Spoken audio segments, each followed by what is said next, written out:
Up in Counties Connect America webinar. We're happy that you were able to join us today. I'm going to go through a couple quick housekeeping items and give you a rundown of the agenda of the webinar, and then we'll get started. First, if you have any questions at all, in the upper right hand of your screen, there is a question/chat box.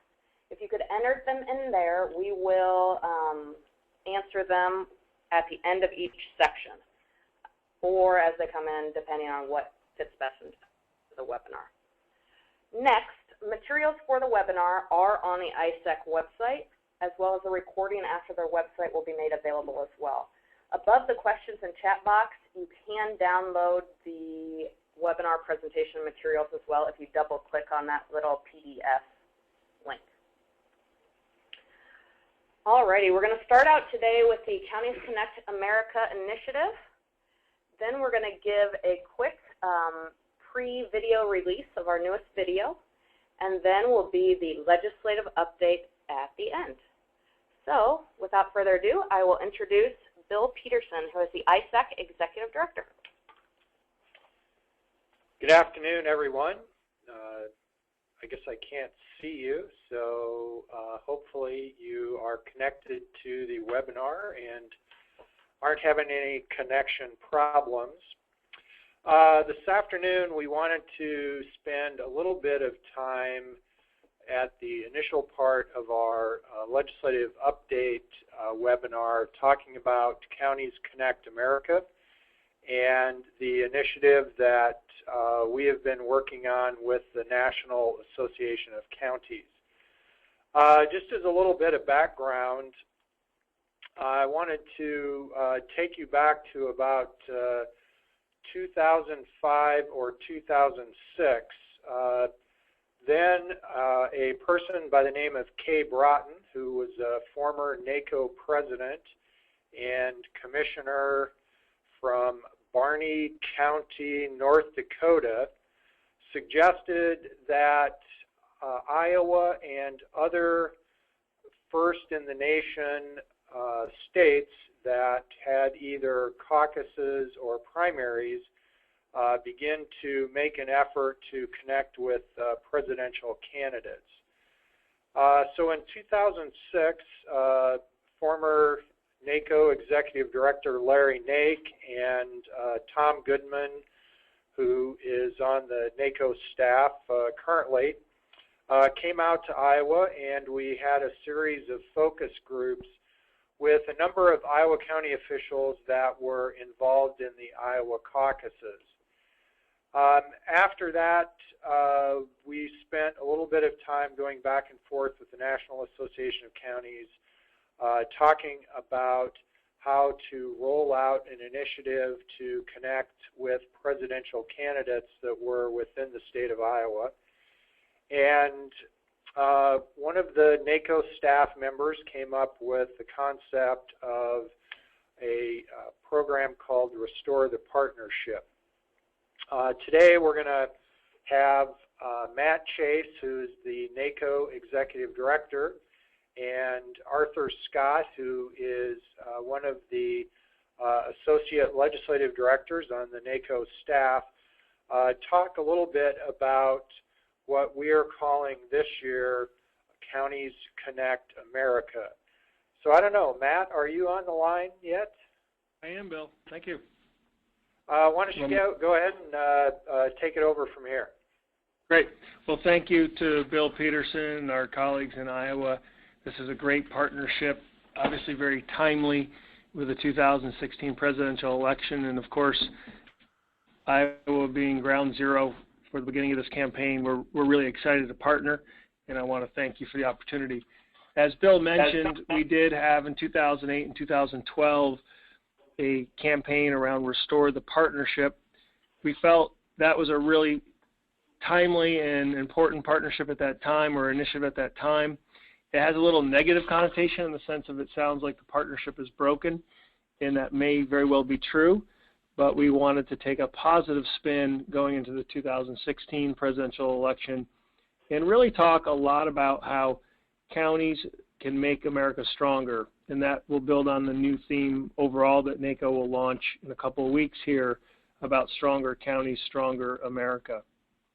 This year, in this race, is a little different. You know it better than anybody, with up to 19 candidates on the Republican side and one front runner on the Democratic side, with two others gaining momentum at least, and probably more on the horizon. It's a little bit different. It's certainly going to be complicated to figure out how to navigate through 19 candidates on the Republican side. But what we want to really focus on here is educating the presidential campaigns, the candidates themselves, but also their policy directors and their field advocates about why counties matter. And Bill's heard me talk about this quite a bit, but we want to remind these presidential candidates that county governments really cover domestic policy A to Z, that there's very few domestic policy issues that the White House, the agencies, the Congress, and even the Supreme Court and the federal courts deal with that don't really touch county governments in some type of way. That if the 3,069 counties were a company with 3,069 branches, we'd be a $500 billion a year business with 3.3 million employees. So a real substantial part of the American way of life.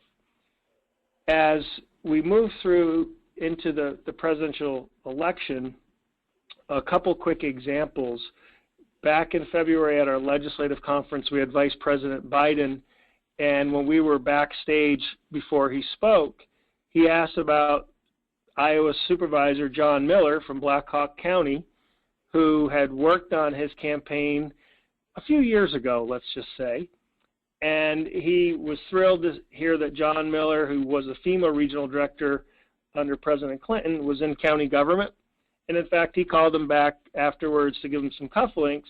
The point being that those relationships started years ago when Vice President Biden was running for president the first time. And those were relationships that we could still tap into. Recently, our past president, Linda Langston, who most of you probably know, had the chance, like many of you do, to meet Hillary Clinton and have a small group dinner. And Linda was really able to press her on the mental health crisis, especially as it relates to county jails. And since that conversation that Linda had, including other county officials, it wasn't just Linda, but many of you, pounding on the Clinton campaign about this mental illness crisis in our jails, we're now hearing Hillary Clinton talk about mental illness, including as it relates to the criminal justice system. And just 2 weeks ago, I was with former President Clinton, and he was talking about mental illness and as it relates to the criminal justice system. So a lot of that is just planting the seeds and putting these ideas into these candidates, and then, of course, talking to them about how county governments can help with some of the solutions. So when we get into this why counties matter to the presidential election, we're not looking to lobby them on our specific platform as much as talk to them in general about how county governments, we share a constituency with our federal elected officials, that county governments are serving them at the local level, and that we have the closest connections to the people that make us a key partner in the intergovernmental relationship. So before I turn it over to Arthur Scott to talk more in depth about our principles and our approach, I just want to say this isn't about NACo and county officials picking a favorite candidate. This is about us getting the issues of county government into their platforms that will be candidate neutral in who we support, but we want them to be aware that county governments own 45% of the roads in this country and 40% of bridges. In Iowa's case, I believe you own over 80% of the roads and probably 80% of the bridges or more. Bill can give you the right stat. But when you talk about transportation in this country, you can't do it without having county governments at the table. If you're talking about health care and counties spending $70 billion a year on health care services for the public, not including our own employees, how can you have a conversation about health care, whether it's public health or behavioral health, without including county governments? When you have this national conversation about the criminal justice reform efforts that are going on at the state and local level, how can you do it without including county government? And the list goes on about how we have all these policy experts as well as have the elected officials on the ground who have to implement the federal decisions. So we're really excited about the opportunity to raise the awareness of county governments and to work with these campaigns to really figure out how can we have a more positive vision for the country as we move forward. I think Arthur will get into it a little bit. We've already reached out and had very high-level conversations with the campaign manager for Jeb Bush. We have talked to Hillary Clinton's campaign and will continue to. And we've reached out to all of them. We've sent them all a packet and are making follow-up calls to all the different candidates. Regardless of where they are in the polls, we're treating them all equally. So with that, I'll turn it over to Arthur Scott to give you more of the details, and thank you again. Great. Thanks, Matt. Thanks, Bill, and thank you all for allowing me to spend a little time with you guys and talk about the initiative. And Matt was spot on with the goals of the overall goals of County Connects America.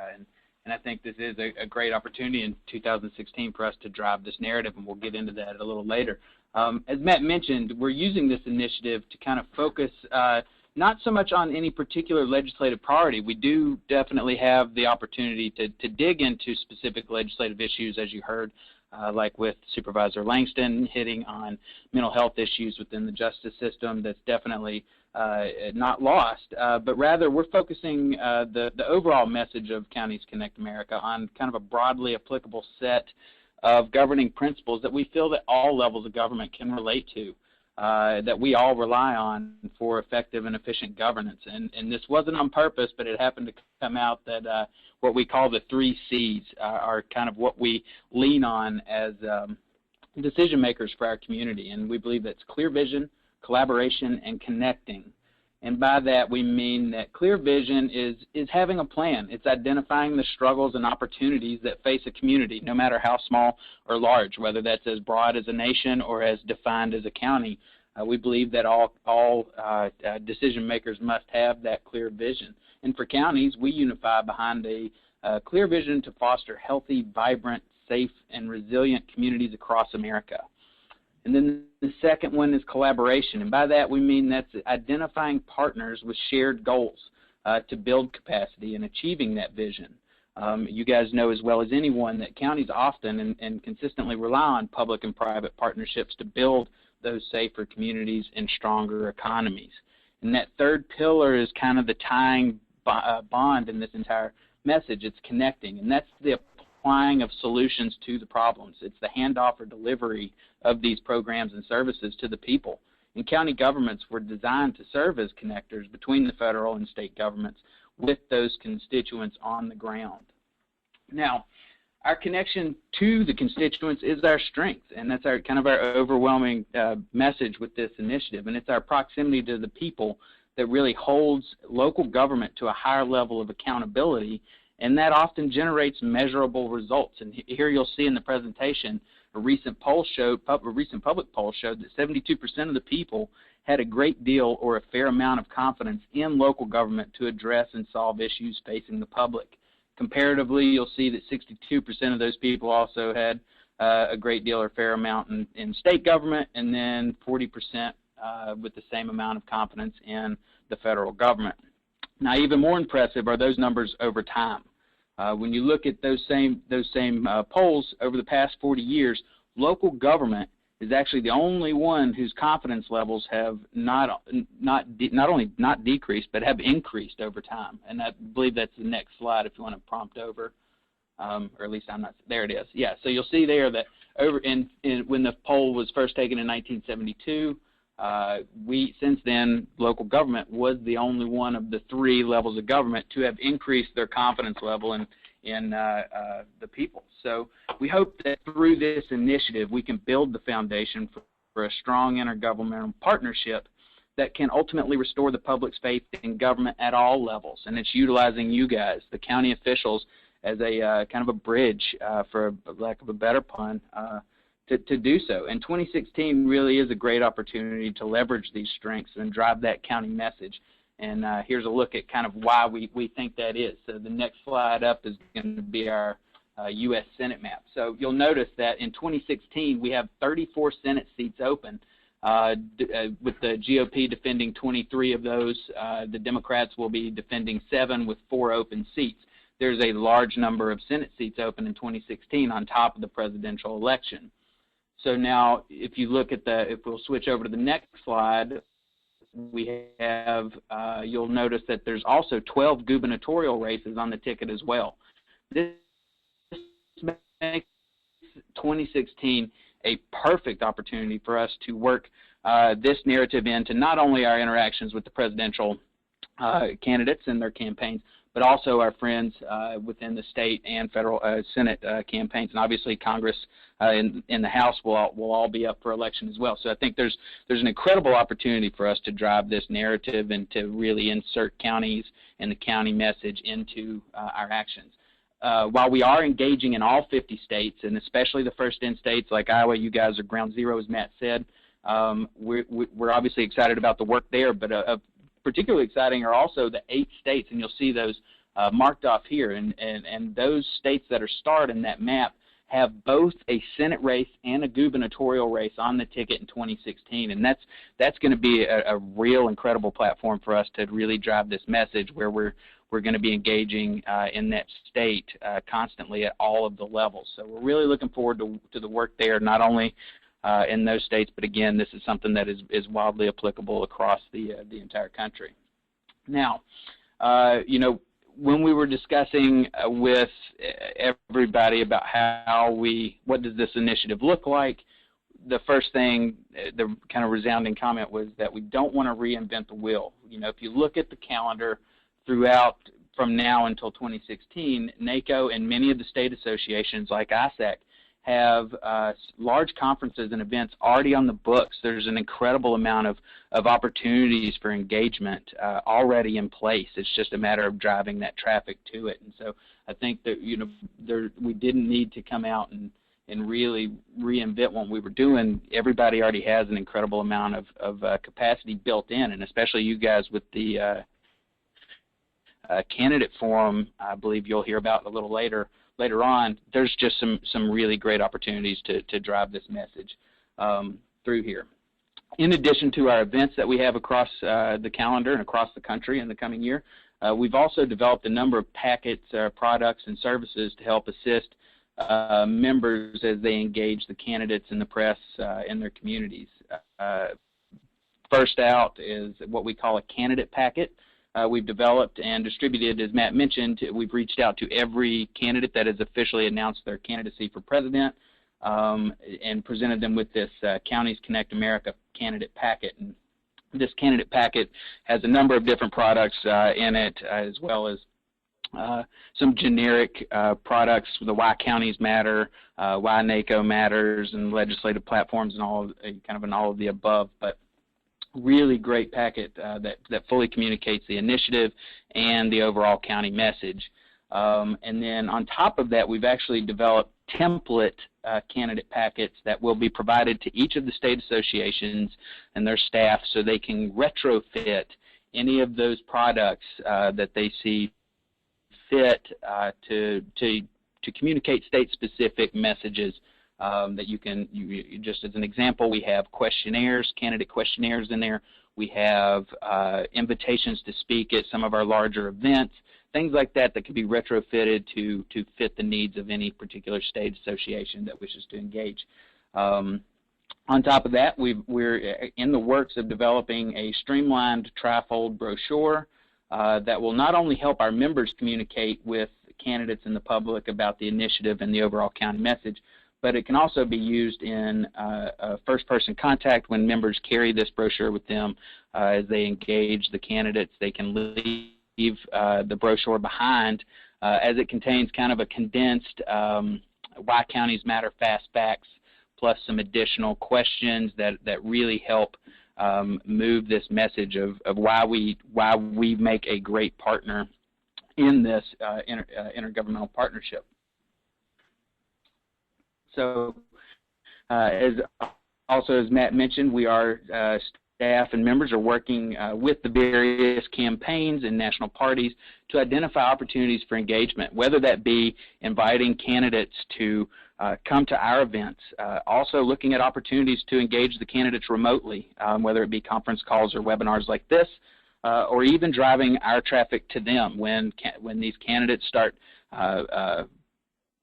scheduling large events across the country. They're communicating with us and our members, you guys, about these events going on. And when we can disseminate that information to our members, we can start driving county officials' traffic to those events. I think, and it's a win-win, obviously, for everybody. So there's just an incredible amount of capacity already built in to the National Association of Counties and the state associations. And using 2016, I think there's just a really great opportunity to leverage this message going forward. So with that, I will turn it over to, I guess, the floor for questions, or back to Bill and the presentation. Thank you, Arthur. Well, let's see. I wanted to mention the upcoming ISAC Fall School of Instruction, and we're working very hard and hoping to get some assistance from you as our members to get candidates to participate in our presidential candidate forum. We have set up 2 specific times during our Fall School of Instruction, which is going to be in Cedar Rapids at the DoubleTree by Hilton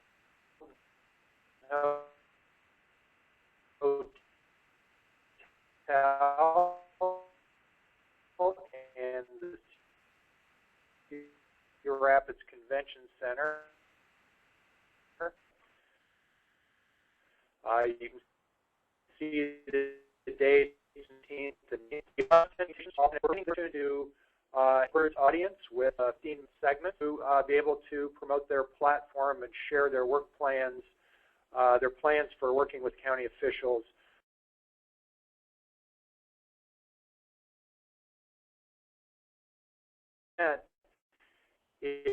Is if our members, as they interact with candidates on a daily, weekly basis over several months, share this information with them about the ISAC Fall School Instruction and encourage them to sign up to participate. But some of the other things that you as our members can do to help is on the ISAC website, you can find a survey about your political connections, and what we're looking for here is there's about a 6-question survey that gives us your name and some contact information and information about your relationships with any of the candidates and or the candidates' staff members.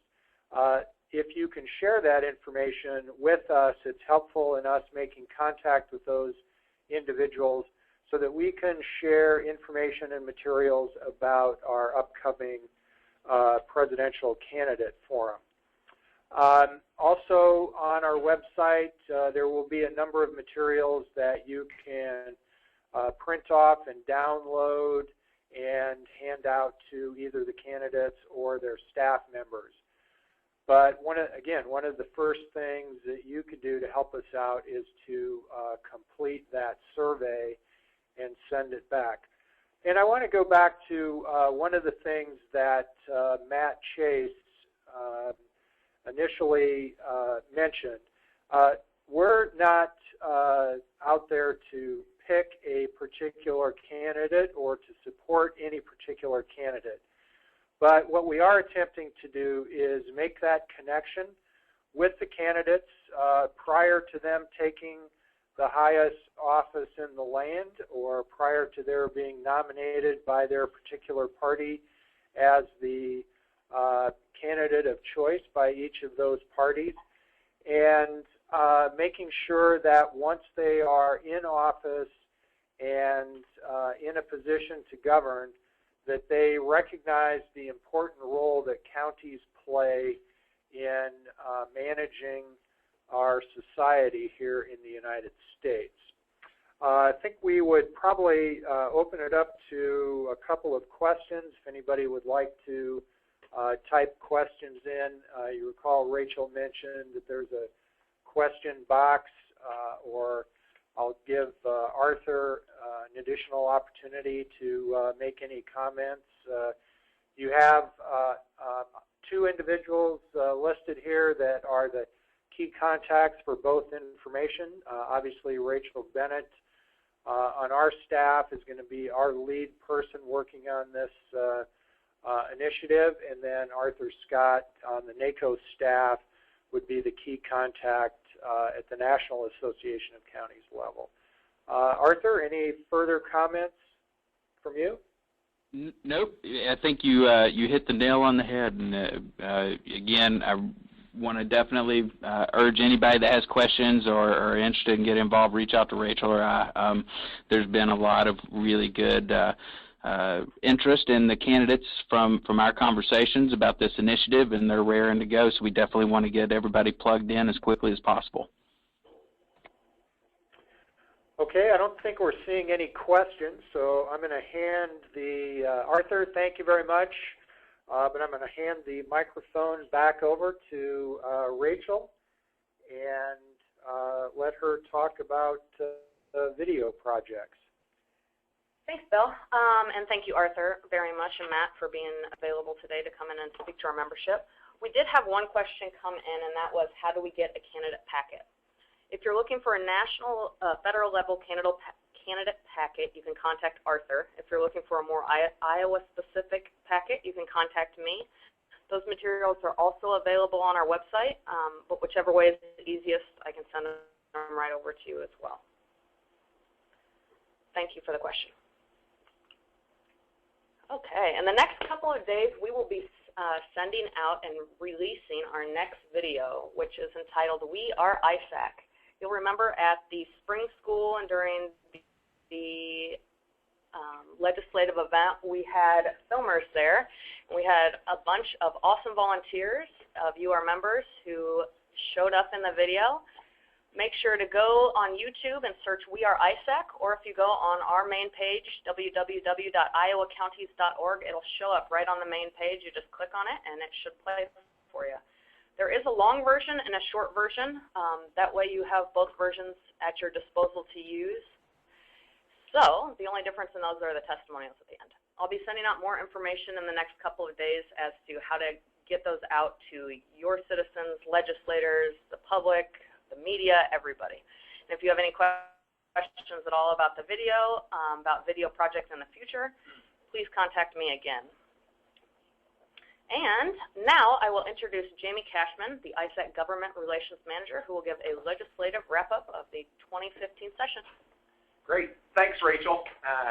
Again, I'm Jamie Cashman, the Government Relations Manager here with ISAC.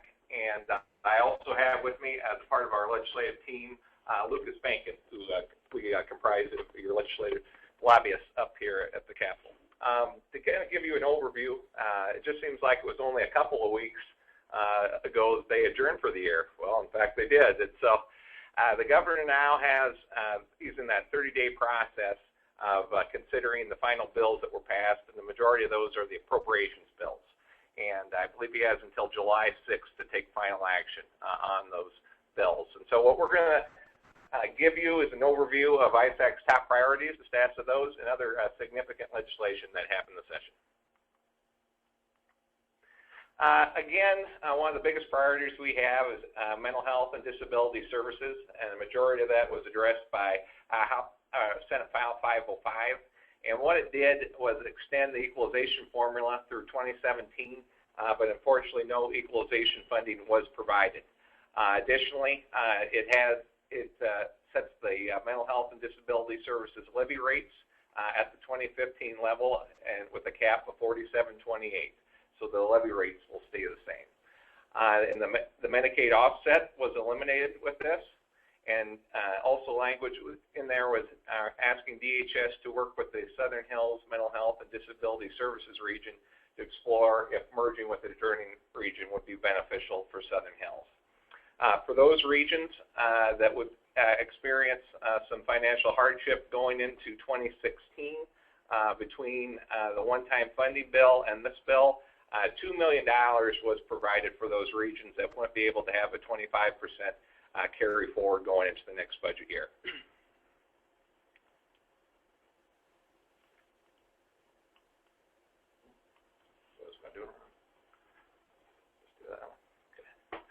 Another big component of this priority was mental health advocates.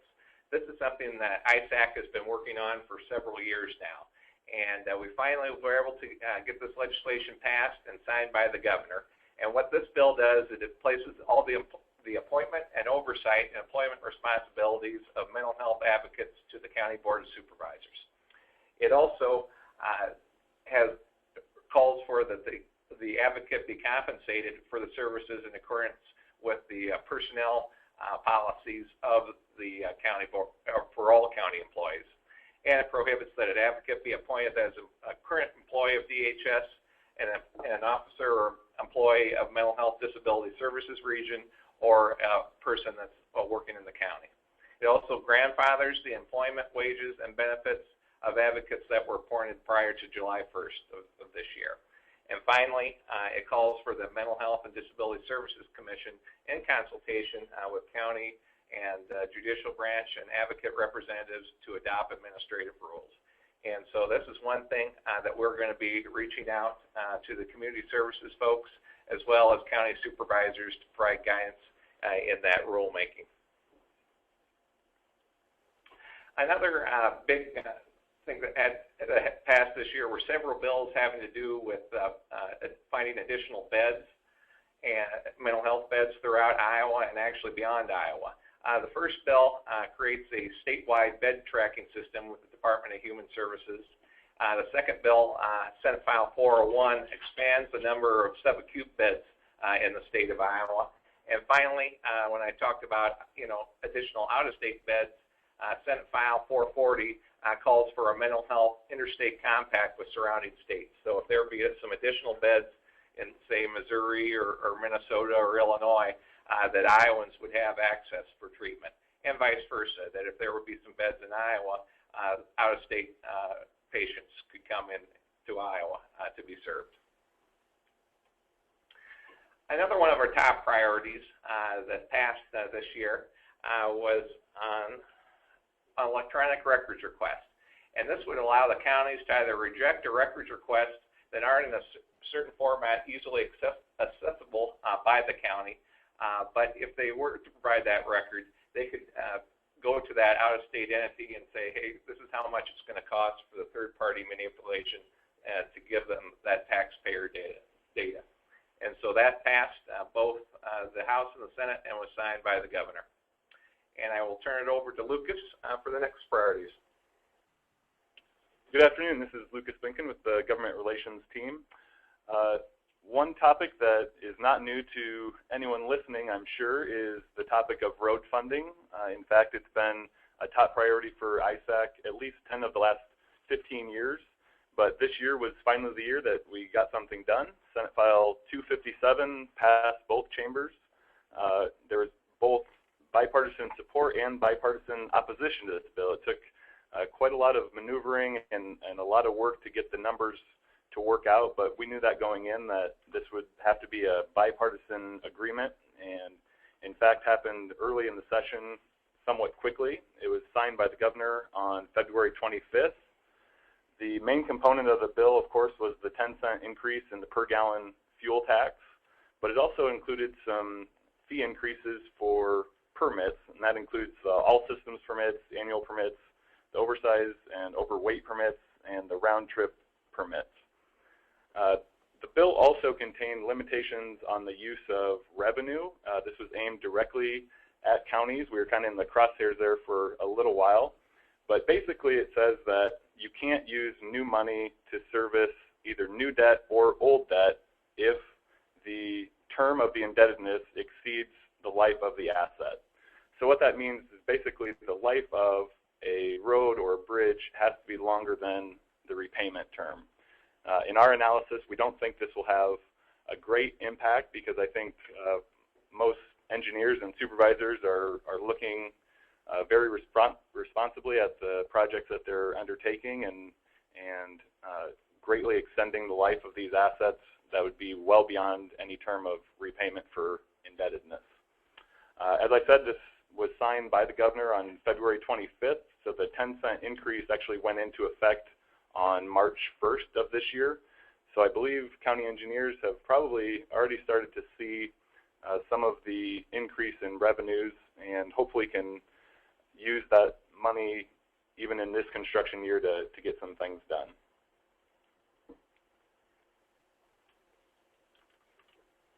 The fourth of our 4 top priorities this year was for multi-residential property, and this issue came up as a result of the administrative rules drafted in response to Senate File 295 from the 2013 General Assembly, and that was the big property tax relief bill.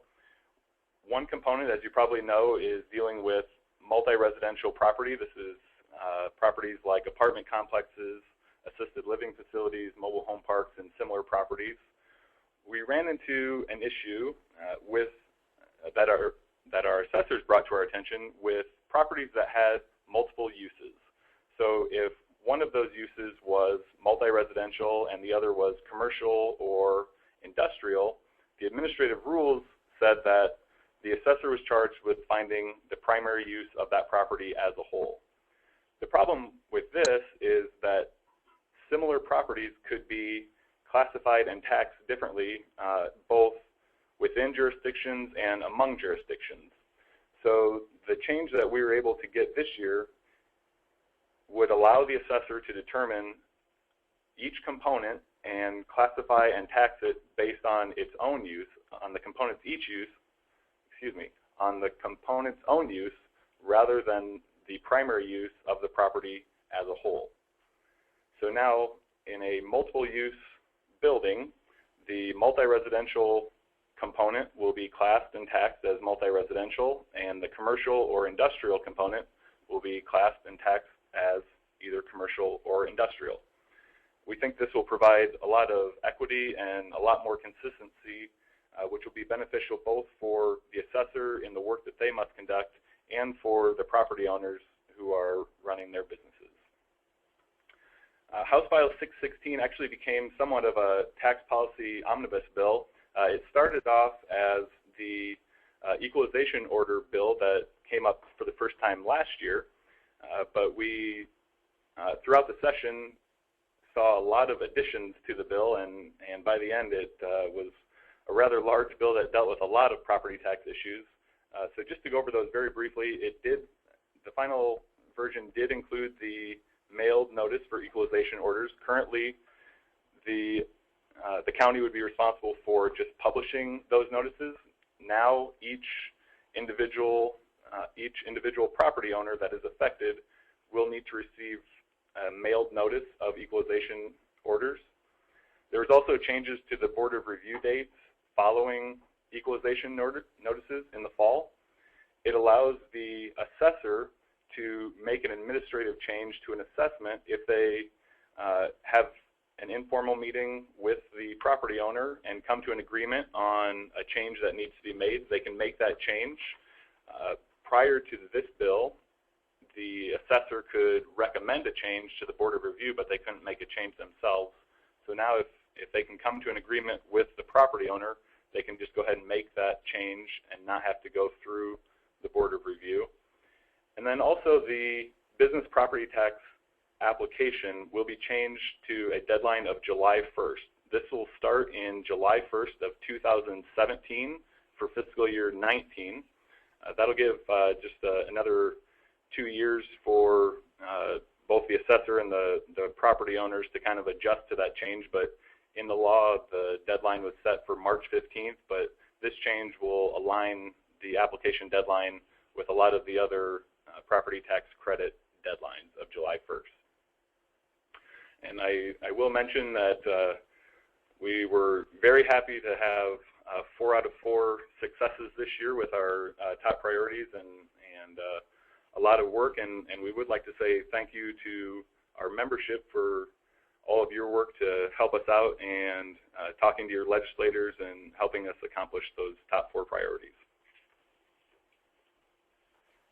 Moving forward, your lobbyist team also works on a number of objectives and policies on behalf of our affiliates. And one of them, the first one is the Kelsey-Smith Act, which is House File 447.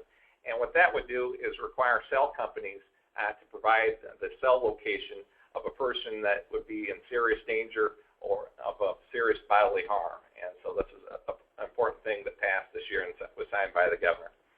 A piece of legislation that we worked in conjunction with the auditors was on Senate File 401, which provides that write-in votes can be counted by a special precinct board any day prior to the official canvass of the election.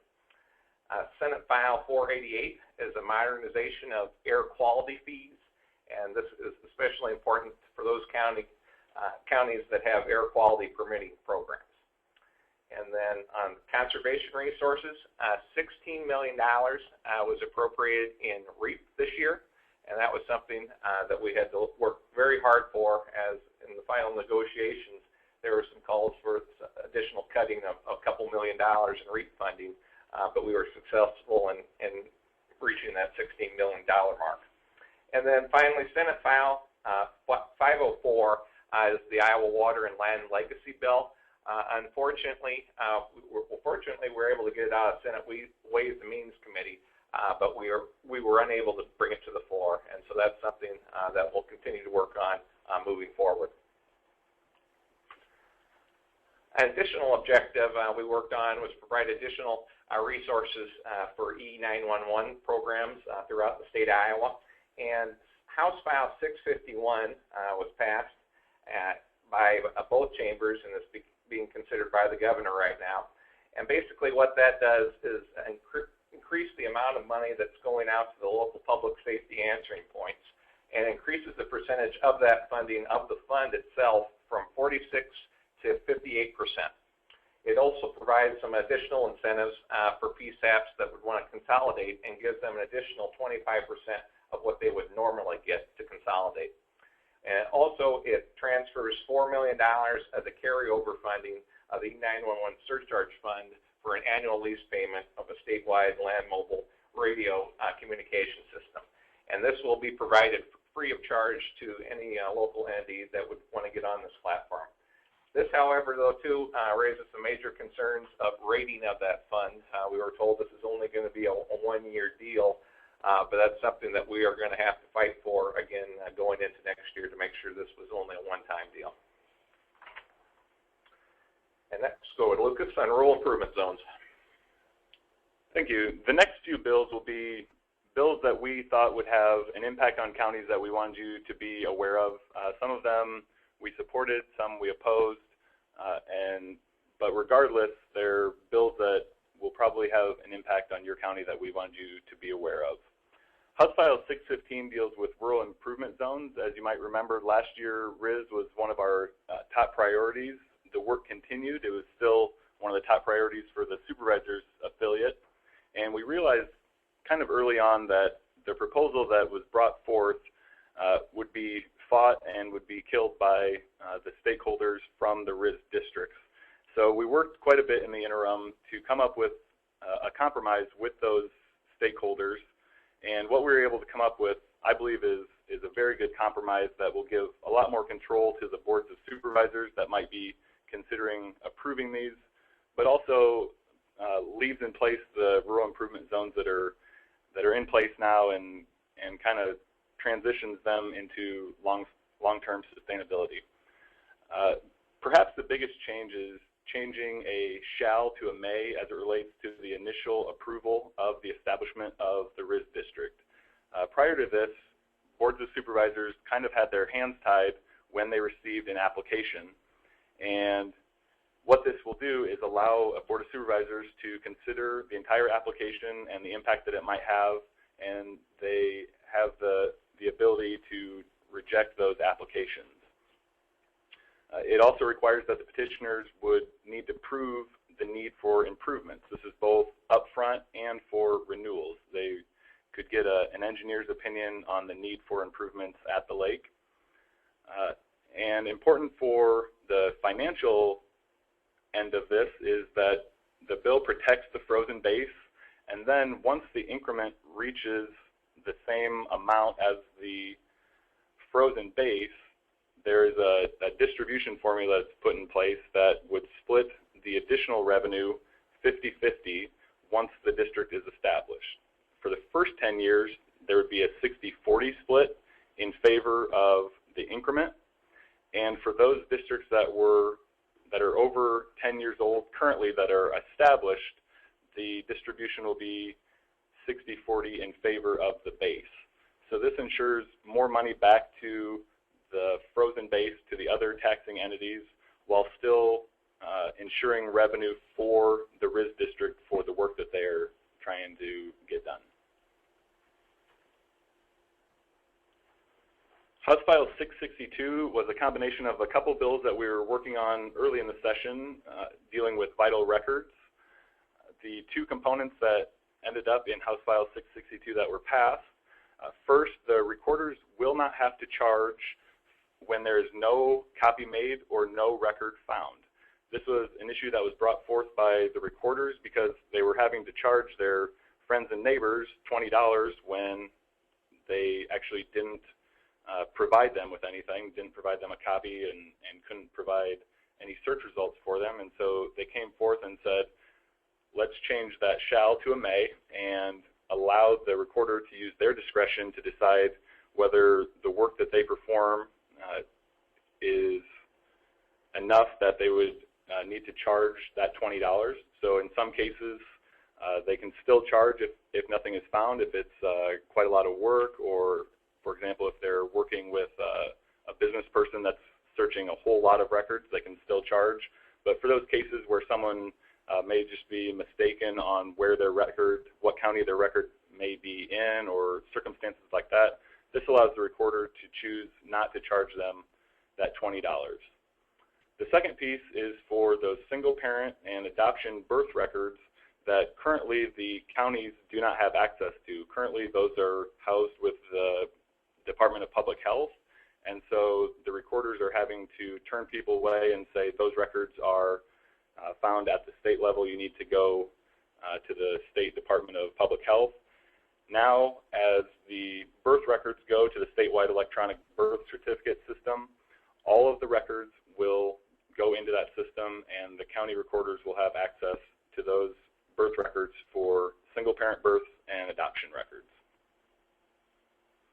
And I do want to thank both the legislative liaisons for the recorders, Megan Kleiman and Chris Colby, as well as Chad Earhart and Kim Painter for all their work on this. I know they put in a lot of work to educate legislators on what this bill is doing, the impact that it would have, and what a good piece of public policy and the service that it provides to those folks that are coming in to find their records.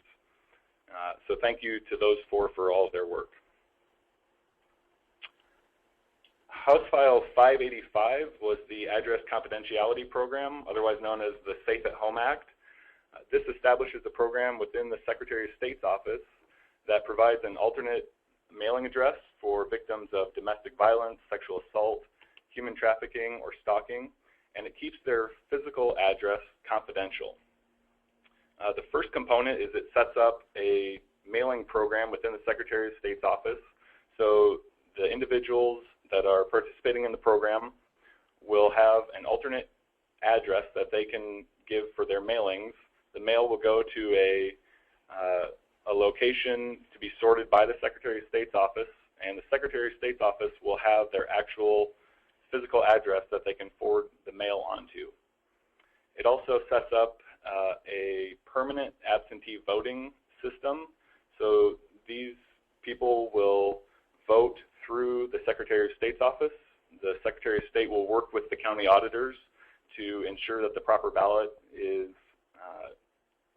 received by that person through the Secretary of State, and then that person will vote, send the ballot to the Secretary of State, and the Secretary of State will get it to the appropriate county auditor to be counted.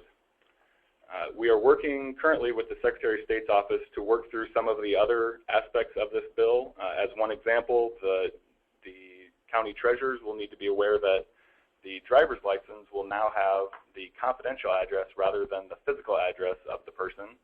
And there are many components that we'll be working through, so we're going to be setting up some working groups, and of course we'll keep you informed as this develops and as we have guidelines to implement this program.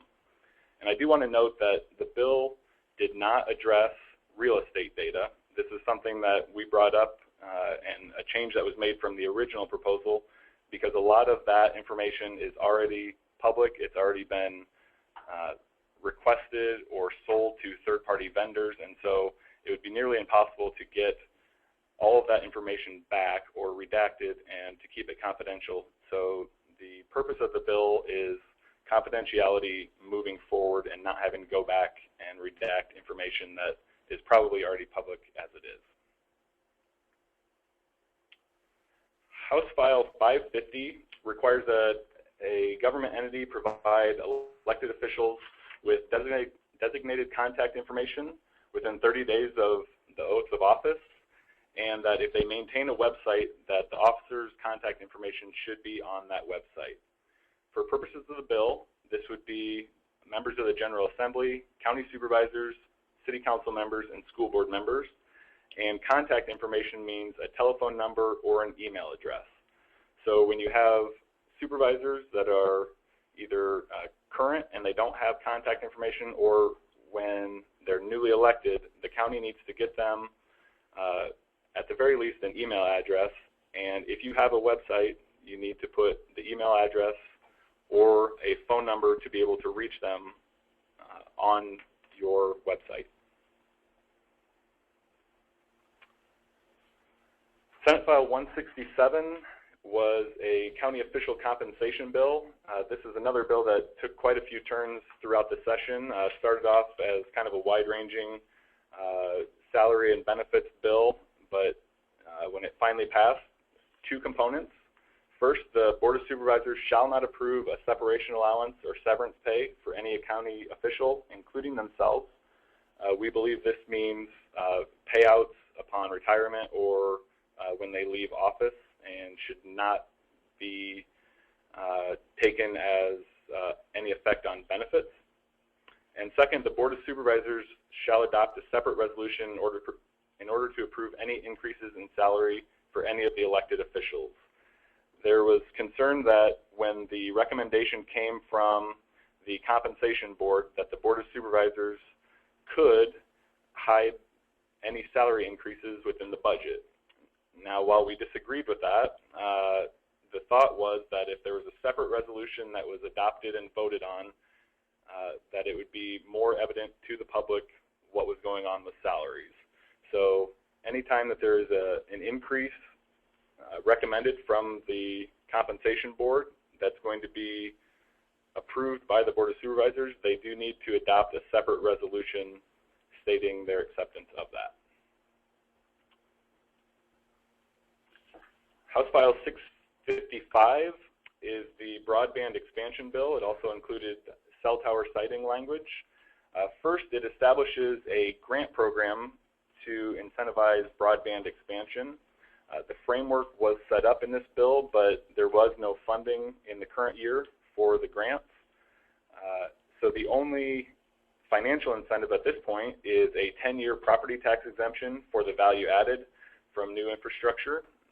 And this would be for broadband expansion that is reaching out to those unserved and underserved areas in our state. The bill also had uniform regulations for cell tower siting. It included definitions, timelines, and requirements for the application process. There are 13 things that would affect the authority, in our case, the county, in when they are evaluating those applications for siting. So I would encourage you to look at House File 655 if this is something that's applicable to your county, and see those new regulations on cell tower siting. And finally, all of the property tax credits were fully funded this year. There were some increases and some decreases. As you probably know, it's just an estimate each year of how much money is needed to fully fund those. The homestead at $130.8 million, ag land and family farm $39.1 million, the elderly and disabled $24 million, the military exemption $2.1 million, and that's a replacement claim to the local jurisdictions. The commercial industrial replacement claims, that pays for the 90% rollback that was implemented in Senate File 295. That's funded at $162 million this year. And this is the second year of a 3-year phase-in of the business property tax credit. Last year was at $50 million, this year at $100 million, and next year will be fully funded at $125 million. And I'd also point out that there was an additional $600,000 to the homestead credit this year for the disabled veteran property tax credit.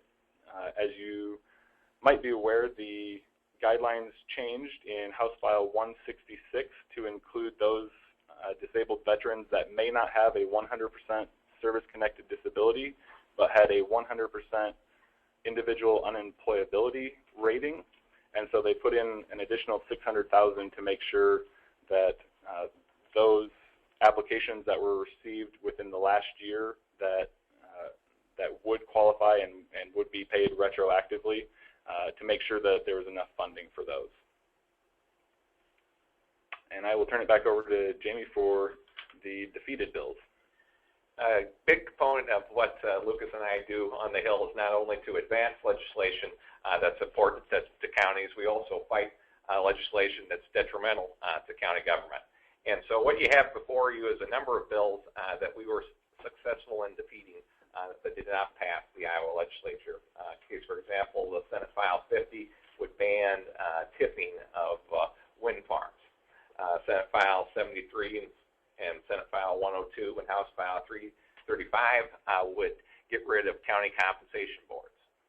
And so if you see the ones on the asterisks too, those are two bills that we originally had put forward as legislative objectives, but unfortunately sometimes things go awry and actually they get amended to bills that we actually have to oppose. And so unfortunately with absentee ballot deadlines and clarifying prisoner medical costs, those were amended in a way that would have been even worse for counties, and so we were successful in killing those bills as well. Another thing, and there's not a bullet on here, but another part of our job is after the legislature goes home and advocating on behalf of counties to the governor's office when they are considering bills, appropriations bills and other policy bills after the session has adjourned for the year. In fact, we had to do that today. We sent our President Melvin Hauser sent a letter to the governor's office encouraging a line item veto of language in the standings bill that would be extremely detrimental for counties and especially county attorneys' offices, which the language in the standings bill would remove the Department of Revenue as the first point of contact in court debt. And then after that, then the county attorneys would still remain that second point. Unfortunately, though, there's language in there that basically says if the debtor is in an installment agreement with a private agency for that debt, that the county attorney wouldn't have access as the second point of collection. And so, again, we had sent a letter to the governor's office encouraging him to line item that language in the standings bill. So, without that, I also further say, again, I reiterate what Lucas says, we couldn't do our jobs without many of all of you and all of our affiliates who work extremely hard on all this legislation that we presented before you. And with that, we'll take any questions that you would have. Okay, Jamie, well, we have you. We had a question come in about how the advocate position is funded. Okay. Is it funded by the county MHDS? Can they supply vehicles, fuel, et cetera, by the county? Yes. How is that funded? Yeah, it's fun. It will be funded by the county, just as they have been before. Great. When does the governor's 30-day veto window end? I believe it's July 6th. Okay. Lucas, there's a couple for you. So who is responsible for mailing the equalization notices, the assessor or auditor's office? That is a function of the auditor's office. That happens in the fall after equalization notices come out, and that would be the auditor. Thank you. And Lucas again, when is House File 550, the elected official contact information, effective? That is effective July 1st as far as I know. So it would apply to, if you currently have a website, then your supervisor's contact information needs to go on there. It does not apply if you don't happen to have a website. And I would point out that we did receive praise because I did point out that the ISAC website has contact information for not just supervisors, but all elected officials and appointed officials as well. So we did get a pat on the back from the legislature, so that was nice. But if you happen to have a website and your supervisors don't have contact information on it currently, that is something that you need to be working on in the next week or two. Thanks, Lucas. Another thing that I'll mention is ISAC did recently release the 2015 Summary of Legislation document. It's available on our website as well as an email I sent to you, and then we just added it in the handouts section above the questions and chat bar. So if you double click on that, you can download a PDF, or like I said, on our website as well. Any other questions, please send them in and we'll get them answered. The other thing too, once we're past the 30-day window for the governor to consider the bills that were passed at the end of session, we will be updating that document as well to reflect any vetoes.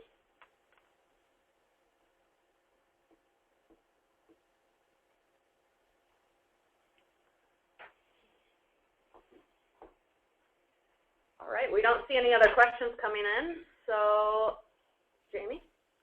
All right, just want to give you a couple of events that are going to be coming up here on September 2nd. We'll be having our annual scholarship golf fundraiser. It will be, again, at Toad Valley Golf Course in Pleasant Hill on September 2nd. And then also a reminder about Fall School of Instruction. It'll be from November 18th through the 20th at the Doubletree by Hilton at the Cedar Rapids Convention Complex in Cedar Rapids. Jamie, this is Bill. I was just wondering if individuals wanted to submit items for consideration by the ISAC Legislative Policy Committee, how would they go about doing that? Where would they find the tools to submit that? We do have on the legislative portion of our website, there is a link to that in an online form. So if anybody would be interested in submitting legislation, they could do it online. And if they couldn't find that somewhere on our website, they could probably give you a call or Lucas a call. You'd be happy to help them out? Absolutely. Do you happen to know the deadline for submitting that information? Yes, it's the end of July, July 31st. And then to kind of give you an overview of the policy process, based on those submissions, we will have our Legislative Policy Committee will be meeting on August 27th through the 28th to review proposals. And then on September 22nd of this year, they will be meeting again to finalize and make recommendations to the ISAC board. And after that, the ISAC board will vote on those legislative priorities and objectives and then take those to the fall school and for final ratification by membership.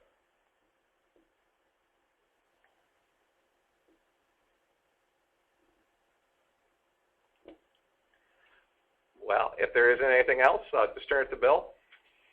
Okay, Jamie, Lucas, thanks, good job. Do you suppose there was any correlation between the 4 amazing ISAC legislative videos and the accomplishment of our 4 top priorities? I'm not sure that's ever happened before.